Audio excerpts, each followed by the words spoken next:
كنحلم بملك الموت، كون ما نطيش كون راه نزل عليك الصواق تعاودنيك عجب الله فقتي، اما كان بغى يزرب عليك يديك. انا راه من الناس اللي كنحلم شي احلام سبحان الله سبحان الله سبحان الله، كنقولها وكنعاودها سبحان الله. نعست تقريبا قرب الفجر، كنحلم قبل الفجر، يعني ضربتني الفيقه مع الفجر. كنحلم بملك الموت جا حدايا، انا ما شفتوش، غير وقف ليا عند راسي وانا نقول شكون. انا ناعس، يعني انا رانا ناعس وتف في ديك شو نقول، تف اللقطه في المنام انا ناعس، يعني في المنام كنحلم انا رانا ناعس، ويقول لي السلام عليكم. قلت له وعليكم السلام. شكون؟ راه اللي زاد في حلمه زاد في عذابه. وقف لي داك الشيء عند راسي وانا نقول ليه قال لي السلام عليكم. صدقها وانا نقول ليه شكون، بحال فقت وانا راه باقي ناعس. قال لي ملك الموت. قلت ليه شنو بغيتي؟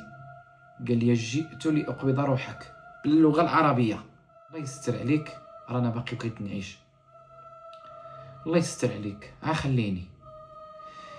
هذيك بحال هو بغى يتقرب مني، ضربتني الفيقه، جلست كنذكر في الله وكنستغفر في الله ونضت خفت. ونض ديك الساعه مع الله اكبر صليت وطلبت ربي، حيت وبقيت النهار كامل كنتسنى زعما في الموت حقيقه.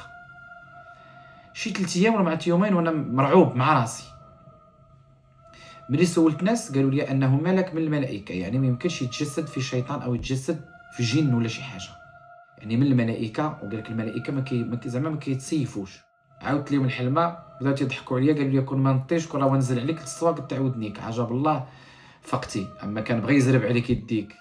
هذا الله يطول في عمرنا وعمركم. انا شاركت معكم هذا الحلم حتى هي المنامه، لانني سبحان الله انا كيجيني راسي انني كنحلم بشي حوايج. واش عندي لربما انا ما كنفتخرش نقول عندي طاقه روحانيه، راه حقا انا عايش في الروحانيات.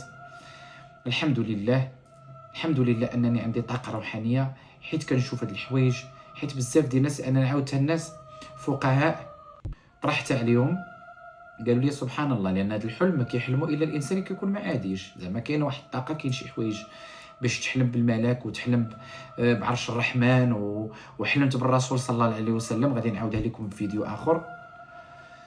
واش حيت انا زعما ربي كيبغيني كنحلم هاد الاحلام، او عندي طاقه روحانيه في الدنيا، او ما عرفتش. نتوما خليو الراي ديالكم في التعاليق.